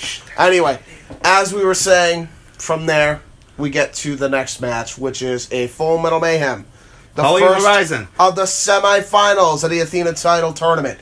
Colleen Horizon versus Joanna Ramos. Oh my god. Yep. If you guys have not seen the amazing pay-per-view that is Gold Rush, well, mega event. This is one of the reasons why it's amazing. Because holy shit, these women just destroyed each other. The athleticism of Joanna Ramos. The athleticism? The athleticism. I should say athleticism. You know what's on his mind. Shut up. Well, I mean, those are good too, but if I said that, she'd kill me. She's probably going to kill me after this. Oh, well, I lived a good life. Anyway, Joanna Ramos hit a friggin' springboard DDT from all the way from across the other side of the goddamn ring. All the way from downtown. And then Colleen was like, I'm going to elbow drop you through our table again because it's funny. I swear they just do it to piss us off. Everybody does it to piss us off. It's like a fucking rib on us at this point. I can confirm the Maggies do it to piss us off. Maggies are assholes, though. I think everybody does it just because they know it's funny. And our reaction's funny. That's why I think they do it. Which, by the way, it's not funny. Fucking stop it. I think you might be asking a little much. I don't know, it's a little bit funny. Fuck you. What? You're not the one that has to carry all his goddamn notes everywhere with him. Well, that's your fault. Fucking buy a briefcase, dumbass. Yeah, what the fuck am I gonna do when all my fucking notes are spread around the fucking on the table? What am I gonna do? Put them all in my suitcase? That's why you use a smartphone. Holy shit! Look, he got you Jim's there. old-fashioned and he gives me paper. He got you there. He gives me paper. You know, you Jim's own a old-fashioned. cell phone. I own a cell phone. Doesn't mean Jim does it. He gives me paper. He's old school. What year is it again? The 21st fucking century? What do you think I've told him? Figure it out. It's his problem, not mine. Shit, what line of the script was that? Hold on. Fuck off. Anyway. Yeah, so this match was just brutal from top to bottom. You had Colleen Horizon hitting another elbow drop through a wooden table, which she goddamn almost broke her hip off that. That was not fun to see. The broken hip. Every grandma's nightmare. Joanna Ramos hits a goddamn double axe handle onto Colleen's head, which puts her head to the freaking top run of the turnbuckle. That hurt like hell to watch. Still does to this day. The correct day. answer is she slam dunked a fool. Oh, and not to mention at the start of the match, and then we'll segue to the end of the match, they used a metal object right at the beginning. Were you shocked? Bulldog, another bulldog, a suplex, another bulldog, and God knows what other moves that were used on the outside into the fucking ladder and steps. From there, you get to the end. Joanna puts Colleen on the table, climbs the ladder, tries to go for the 450. Colleen gets out right at the nick of time, hits first a back suplex onto the metal frame, then hits her rocker bomb in a spinning formation into the frickin', the metal frame. Climbs the ladder, pulls the frickin' briefcase down. Now, she secures herself. To be fair, Joanna should have just went for the goddamn belt at that, or she went for the case. She should have. She really should have. But she. In hindsight, she was probably like, I can put her away. I can put this sucker into the ground. And then halfway through that rotation, she saw it. And she went, "Is she getting off the table? Oh, fuck." Well, it could have been worse. Colleen Horizon pulled the Taka Michinoku. Yeah, she said. Which, by the way, if you don't know what the Taka Michinoku is, go back to the previous episode. Yes. And with that being said, we're going to get on to probably my favorite match up until the end. Sean Maverick versus Mark Young, because Mark Young gets the fucking piss beat out of him. Before we do, it's beautiful. Before we do, Mark Young was not the only Maggie that got the piss beat out of him that night. Oh, yeah. Wait a minute. I almost forgot about Chris. I'm going to speed through this one very fast. We're sitting at the commentary table. We look up at the screen. Something fucking magical happens. We see, of course, our good old-fashioned friend Chris Dodd beat the shit out of little Andre in the backstage. He gets busted open from a good old-fashioned mic check. Makes his way over the paycheck. Makes his way all the way over and starts bashing his fucking head into crates. And not to mention... Get me a Pepsi! Yeah, that. That's a Sierra Mist, you bitch. Can I liked... I have a Pepsi. I got a Diet Fuck Dew. you! Can I get an A&W? Which, actually, I'm going to get one right now. Go get an A&W. We'll be back right after these. We already had a message. We're only having one commercial break in this. Anyway, with that being said, yeah, Chris Dodd beat the hell out of him, hit another Project Dodd, which is his lung blower power bomb. Lung popper power. Lung popper power bomb. Because by the end, you're not going to be breathing. 2 fucking knees to your goddamn back of your rib cage. You're not breathing after that. And then. Little Andre another mic check. Is this dude? After Where's that. my car? And then Johnny comes out. Well, this is after Chris Dodd stomps him out for good measure. Fucking spits in his face. Little Andre is just laying there. You motherfucker, don't you? Bam! And then you had Johnny Starr. He was like, right room, wrong time. But my timing could never be better. And then he just walked away. He was like, well, it looks like we got all baggies down tonight. So, I want you to keep in track of this, ladies and gentlemen. The Maggies are down 3 members. They're all in the, they're all in our little medical room there. Are you sure? And then... Yeah, that's true. Sorry, I completely forgot about... Then we get to the promo We're package. dangerous for a second. Then we get to the promo package of Mark Young and Sean Maverick. Starts off on a low note. You have Mark Young talking mad shit. And for some reason, he was like, I wanted victory music in my scenes. I'm like, oh, okay.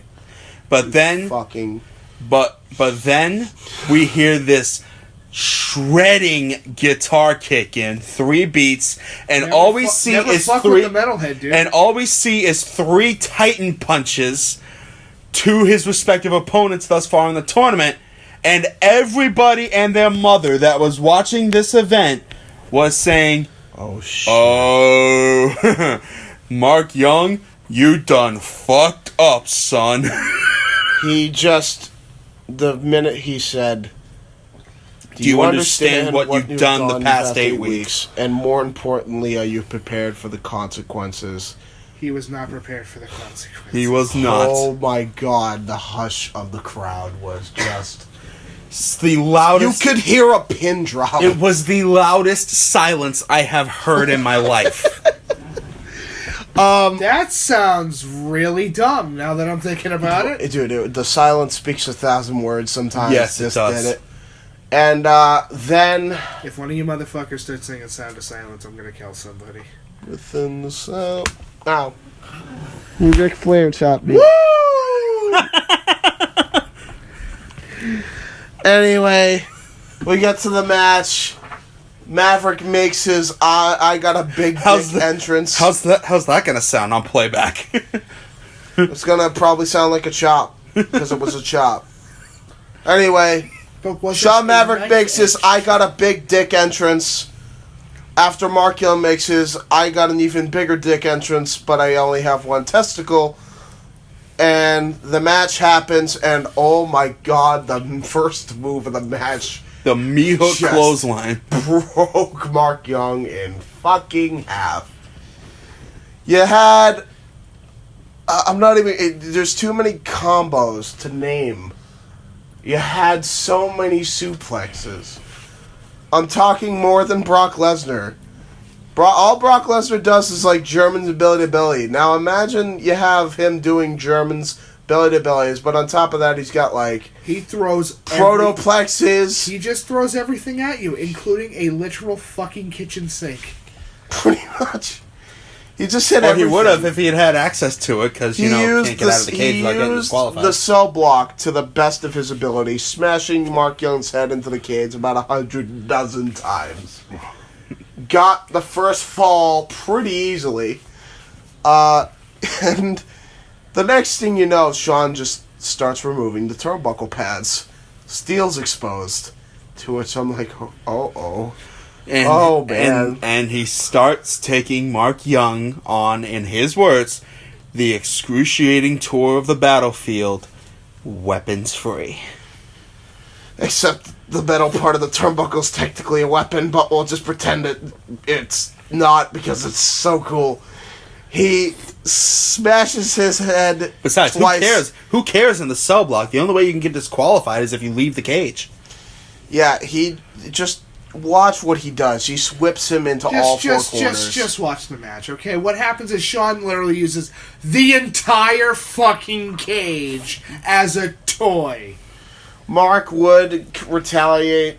He hit backbreakers. He went for the eye. He basically just was a cheat motherfucker. Hit a schoolboy. Held the pants for the second... His first fall. His first fall. Sean had hit... Was it one or two? He then slaps Sean Maverick, and he just awoken the beast again. And Sean said, "Okay, you little bitch." Sean became the blood god. And then he just... And summoned the flames of the universe. He just annihilated Mark Young. Annihilated is such a small word. Up he to... fucked up his life. He shortened his lifespan in that match. By about 6 years. He became the last ghost for the Scrooge. He was death incarnate. He hit the 12 gauge, then he put his head to the cage twice. After that, he then hits one final 12 gauge. It's over. We all know it's over. But of course it isn't. Of fucking course it isn't, because... The lights go out. Leave it to Mark goddamn Young, even though he wasn't responsible per se, to be able to be the lucky motherfucker to have a cyborg debut in wrestling. Who literally saved his ass. Yeah, 4 choke slams later and a yum bomb, and Sean Maverick's out of the goddamn tournament like that. Asm appears after the lights go out and hacks in our entire system, which I still don't know how he fucking did that. Yeah, it's probably not that hard. Okay, Mr. Are you a hack whiz there, buddy? I don't know, he could have replaced the SCSI adapter.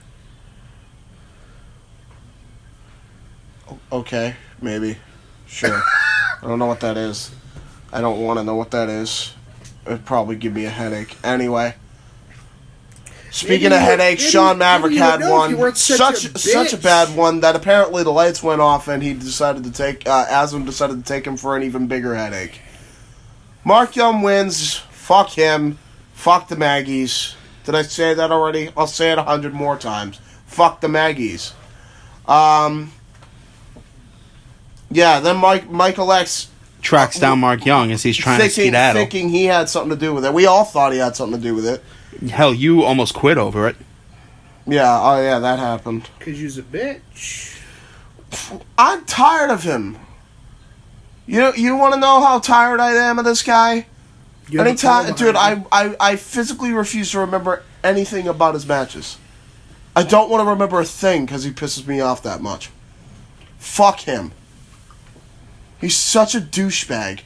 The entire group is. Anyway. That being said, we get to the 6-man tag for the evening, which is like kind of a break in between all the carnage, although this was still carnage. You fucking wish it was a break. Yeah, right? It really wasn't a break. Wish. But this was one of the... Kai Tai Dojo with John Gray and Kyle Weaver teaming up with Taka Michinoku. They're taking on Jack Robinson, Chris Foster, and Matt Harrington of the London Devastation. It's probably one of the most amazing tag matches I've had the pleasure to call. Definitely elimination tag. It's a long match. I'm going to just go over the eliminations because there's too much to go over here. You might as well just watch the match, but I will warn you, it's a little fatiguing to watch. Yeah. It goes on for a while. Yeah. Brainbuster, especially towards the end. Yeah, so I'm going to break it down quick. Brainbuster by Taka Michinoku. Tags in Kyle Weaver. Hits a Sunset Flip Powerbomb and Dynamite Destroyer. Eliminates Matt Harrington. But then...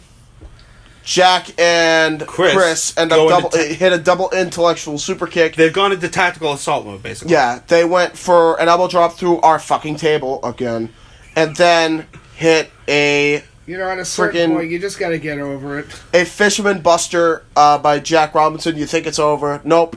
John Gray able to make the save, but because Chris Foster is full in assault mode, nobody's able to help him because Chris Foster lays them both out. And Kyle Weaver taps out before John Gray or Taka could get to him. This leaves it back to a 2-on-2 affair. From this point, you have Taka Michinoku versus Jack Robinson. But then it turns into, I believe it's Jack Robinson, or Jack Robinson tags out, Matt Harrington comes in. Chris Foster. Was it Chris Foster? Yeah, Matt Harrington was the first one eliminated. Right, you're right. Chris Foster. Gets the hot tag. Hot tag hits the ISK, and Jack Robinson hits the spear. After coming flying in from the opposite corner, spears John Gray off right the at apron the same time as Chris Foster is hitting the ISK. 1, 2, 3, Taka Michinoku is eliminated. But then John Gray would be like, fuck in. you, and hits the Winchester rifle from the elevated height. Knocks Jack Robinson off with a clothesline from hell. 1, 2, 3. There goes Chris Foster. We're right back to where we started from quarterfinals episode 1, which we literally just... Oh, sorry, 2. That we literally just went over before the break. So, it started with these two, but pretty much... Well, not really, but... It started in quarterfinals episode 2, and ends here at Gold Rush. Jack Robinson 2-0 against John Gray, with putting him away with a... Fisherman driver. Before or that, Buster, as we're calling it. John Gray looked like he had the match won with an apron suplex, but then he went to the top rope, and tried to go for a headbutt, and that was to his detriment. John Gray screwed himself again. Yes, and during this whole course of the match, there's a shit ton of technical movements. Oh, you guys got to watch this match. You got to watch this match. It is definitely worth. It's fatigued as all hell, especially for the last 10 minutes. But it's well worth the watch. It's definitely something that you have to take notes of, because then you get to see all these guys show off their technicality in a match. Basically, it's a 30. What is it, like almost a 30-minute match? It feels like it. It's a long fucking match. But then it's you can't even afford to blink because you will miss because you don't have enough money. But then, ladies and gentlemen, we go and say hello to the returning Morning Stars. No, wait. There's another return before this. Hi, Victor Sagat with the fucking baseball bat. Yes, the new Big Poppy. The Big Poppy of WYW just comes back and now he's gonna want to slugs Jack Robinson in the face. Now he's gonna want to kick. Now he's gonna want to kick my ass because I forgot him. You shouldn't forget Victor Sagat. I don't forget Victor Sagat. Shut the fuck up, Train! I will come out there and suplex your ass. I will elbow drop you like Macho Man Randy Savage. What up? Shut up. You're gonna elbow drop him like a corpse? Shut up! Fucking purple piece of shit looking like Barney the dinosaur. Fucking commuter rail. Ladies and gentlemen, John Caterer is cutting the promo of his life on a fucking train. I haven't been this angry since Brett mentioned what he did to Johnny Starr. Actually, no, I was angrier then. God damn it, now we got sirens. They're probably going to arrest that fucking train driver. Good. No, that's my ride. What did you do this time? They're coming to take him away, haha. They're coming to take him away, ho-ho, to the funny farm. Well... I tried to steal the show. For fuck's sake. That ever gonna happen while I'm around, brother? Yeah. Blame the guy for trying, alright? Ladies and gentlemen, can we just get to the next tag match, please? The final tag match of the mini round 1 for the tournament. It's basically semifinals combined with round 1, but what are you going to do? Doom Brigade versus the Morning Stars. Return. Yay! This match was amazing. It was chaotic as fuck. But it was amazing. It was. It was great to watch it as a fan. Sucked to call on commentary. It sucks to remember because there was so much that happened in this match. I can remember the... what was it? The senton drop into the corkscrew splash by Matt and Johnny, respectively. They didn't just divide and conquer. Smashing Eddie through a table. They didn't just divide and conquer. They as conquered Nate and said. divided. Yeah. As Nate said on commentary, they didn't just divide and conquer. They unionized to create a damn galaxy with that move. That was fucking amazing. It was. And then we get to... That shit was amazing. Honestly, guys, I don't remember much of the spots because there's too much. It's just too much. Fucking I remember there was a big-ass suplex, and then there was a goddamn senton that missed entirely.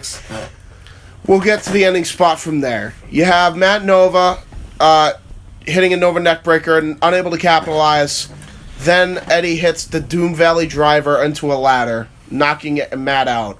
Johnny then, at the same time, hits Corkscrew Comet. Fuck your neck. And then Eddie decides, no, I'm going to senton on your back. And then Brandon's able to get Johnny up for the Thunderstruck after that happens. 1, 2, 3. Doom Brigade moves on to fight the Almost Guys Alliance at Immortal in the Tag Ladder War, which is going to be amazing. Holy hell. Amazing. What did we get ourselves into? A lot. And by the way, that match is going to be fucking phenomenal. It will. It will. It will also be a bitch to call. Johnny Starr and Matthew Nova, despite the loss, would get a standing ovation. Well deserved. Both teams really got a standing ovation. I think the blood money is going to be harder to call. Yeah, you're not wrong there. Our voices are going to be shot for the rest of the night after that. Don't remind me. With that being said, we then move on to Lizzie Gray versus Vera Garden. The promo to the match is just unbelievable. We have to start with the promo because holy crap! Talk about a great use for ecstasy of gold. Yes. Going through pretty. Never thought I'd see the day where Metallica would make their way back into a promo package. Well, I mean, WrestleMania did it, but I guess besides that is your point. Yeah, besides that. Yeah. Well, we did it. I guess. Yeah, we did it. We did it. We did it. We did it. Yeah. Lois Simos. We did it. Yeah, ladies and gentlemen, this is a wrestling podcast, and you're hearing Dora the Explorer songs. I don't know. Fucking deal with it. I don't know. They listen to fucking Jericho's podcast, and that's some retarded stuff happening on it. So. Well, looking at you. Are you talking about Jericho's podcast? Or are you talking about the one where he goes on with Gallows and Anderson? The obvious one that is Gallows and Anderson. That is so retarded. That's amazing, though. I was gonna say. Looking at you, Steel Panther. Yes. Steel Panther. I'm kidding. I love that podcast. That's a good one. But, ladies... amazing. Don't fucking bash that band. They're so good. Steel Panther's awesome. Steel Panther's awesome. Ladies and gentlemen, we're going to get right into this match. Ladies and gentlemen, please watch that promo package before the match, because the promo package gets you hyped. And then watch the fucking match. Oh, boy, this match. If you don't. Oh, there was so much innovative shit.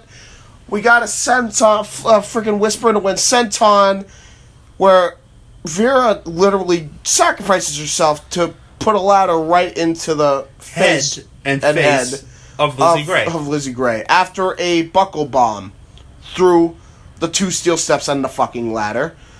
Then you got Lizzie Gray in retaliation decided to say, hey, no, fuck that. I'm going to do that same move. But this time I'm going to have the chair stuck into your throat. And yeah, she smashed. That's a nice face you have there. Fuck your face. Then Lizzie decided to run up the ladder, pull a John Brady, and do a drop kick, which sent Vera into the barricade full force. She literally became the meme on that one. That fucking hurt. Then, as if that wasn't crazy enough, because god damn it, these women, I swear to God, Vera decides I'm going to climb up the top of the ladder. Vera's perched up on the top. I'm a crossbody your ass. See, I sent her fucking flying. See, what popped in my head was the word jumpuru jumpa, and I have no fucking idea where it came from. And then jumpuru jumpa. We talked about Suplex City. Lizzie Gray hit about like 6 suplexes to the barricade, to the steps, and to the ring post. Here comes a suplex. And this is without mentioning Roll Up City from the previous and match. Here comes a suplex. Yes. Then here comes a suplex. But wait, here comes a suplex. And then wait. You'll never guess. Here comes another fucking suplex. And then that still was not enough. You had cradle DDTs in the chairs. You had the Heart of the Amazon into a freaking steel steps. You had just about everything in there, and everything but the kitchen sink. They probably would have used that too in Full Metal Mayhem. Yep. But then some idiot forgot to put a kitchen sink under the ring. Right. So a table spot happens where it's corkscrew sentons right into Lizzie. But then, these 2 women are setting hardware up on the outside, trying to put each other through it. It's 2 tables in front of us. So, there's our announcer table. Were there 2 tables? Or are you sure there were no 2 tables? I'm getting to that. There were 2 tables in front of us, and then our announcer table. They're trying to put each other through the 2 tables for a majority of the match. And I'm looking at that, and I'm getting a bad feeling. They climb the ladder. Lizzie Gray won't stay down. Vera McGarden decides. No, that'd be Luke. Vera McGarden's like, hey, I remember the last match with Michael X and Brandon Curtis. Fuck that. Fuck that. I'm gonna top that. And she literally hits the freaking superplex from on top of the ladder through all three tables, which knocked our commentary off the air. Which now we have Bluetooth because of it. Suffice it to say, and they climb the ladder to retrieve the briefcase. Vera McGarden goes to Immortal to fight Lizzie Gray in one of the best match of the night. I freaked out harder than I did at the Taka Shawn match. It was the craziest goddamn suplex that anyone will ever attempt. See, I'm so fucking amazed by it, I can't even speak. Amazed about it. With that being said, ladies and gentlemen, watch this match, and then watch it again, and then just keep watching and then tell your friends about it. Yes, for we are WYW, home of the village people. No, home of the Battleborn. With the village people. I hope you know that if you pick the village people, you're picking a whole group of people that made a whole song about just being gay guys at the YMCA. YMCA. Yeah. Ladies and gentlemen, we're going to go into the final match now. This was probably the most emotional moment. It really was. It's fucking brutal, too. It's brutal, but the beginning promo package was like 5 years of culmination out of nowhere. It's like it happened yesterday, and seeing us come this far was probably... Oh, hi, cat. We got a cat just coming up in here. Yesterday. It was probably one of the best matches that we've ever called. The Michael X... James Archangel match in the cell block. Holy shit, this match. There were multiple occasions where I thought James Archangel had it. There were multiple occasions where I thought Michael X had it. I'm going to go over the falls quickly here. Obviously, Number 1. Execution Bomb gets the first fall for Michael X. Then Damnation Bomb Gets the fall for James Archangel. Yeah, it's pretty basic sounding, but it really isn't because these guys just went ham. They went to war, man. They went to freaking war. Are you sure that's it was holy war? Are you sure that was the order? I'm pretty sure it was. I thought James Archangel got the first fall. No, it was Michael X, I remember. It could have been the other way around, but I'm pretty sure it was Michael X. And then... Either way, one of the two, they hit each other. They hit their... The point is, they hit each other. The point is, we ended up tied 1 apiece.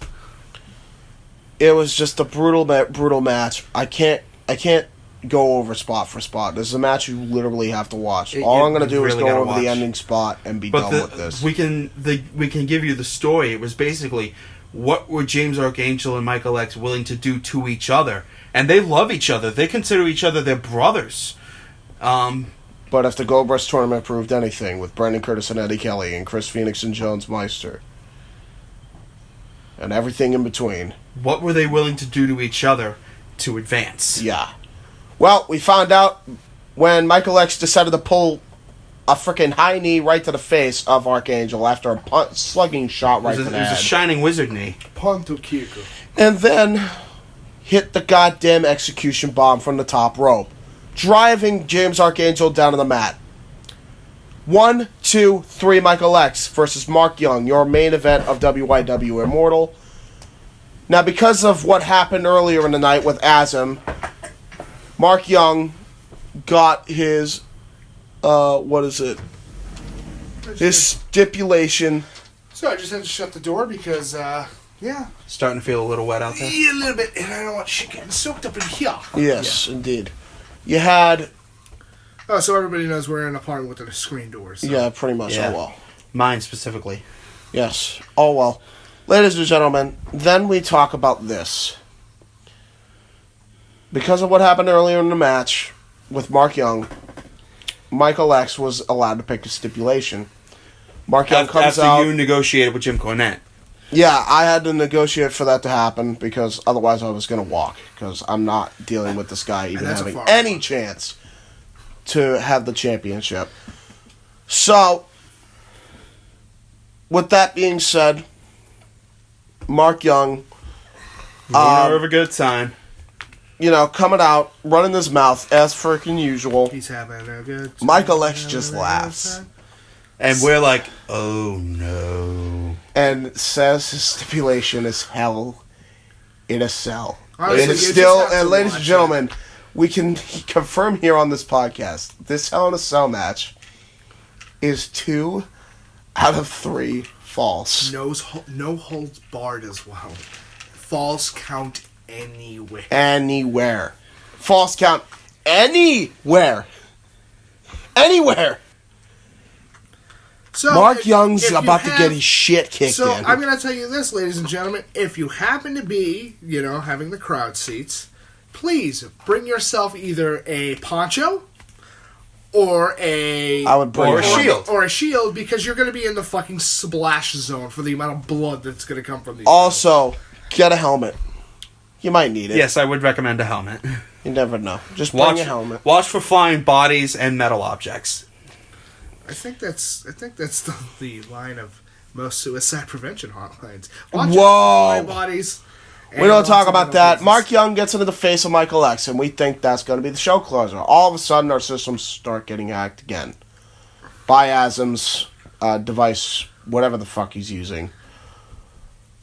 Puts Sean Maverick face first into an electrical box. Our power gets cut, and it turns out to be one of the main ones for the entire building.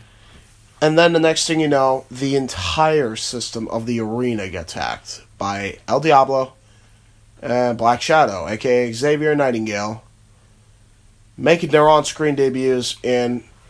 Pretty much declaring their intent. It was a declaration of war. That's how I'm taking it. It was a declaration of war. Well, you have to say the word correct. Shut up. It's a declaration of war.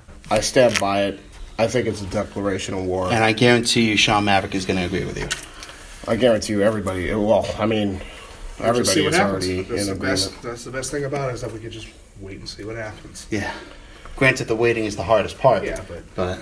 Ladies and gentlemen, what did we learn here in this series of podcasts? There's a history, and there's been a long history in WYW. And it can be summed up in one sentence. We are horrible to our athletes. Well, I mean, no, because we actually give them insurance. Well, yes, but... And the correct answer is these assholes are fucking mental. And I would have it any other way, because that's what makes WYW WYW. I wouldn't be wanting to work for any other wrestling company in the world at this point. This is where it's at. And if you guys miss Immortal... You're really doing yourselves a disservice. Absolutely. Speaking of Immortal, after this goes live, you will see us on Future Entertainment. So make sure you subscribe down below. We will link the Future Entertainment channel in the description. Jonathan Caterer, Nathan Farrar, and Casey Gallagher, all three of us right here, are going to be giving our predictions for the final Immortal card. By that point, everything would be finalized, signed, sealed, delivered. And ready to rock. So, ladies and gentlemen, from Mr. Excitement, Jonathan Caterer. To the main man, Nathan Farrar. And to the Wrestling Encyclopedia, Casey Gallagher. Thank you so much for joining us for the WYW story so far. Signing off from South Weymouth, Mass. It's time to get hyped. Immortal is finally upon us. Thanks for tuning in, and we'll see you at Gillette. Be there, or be square.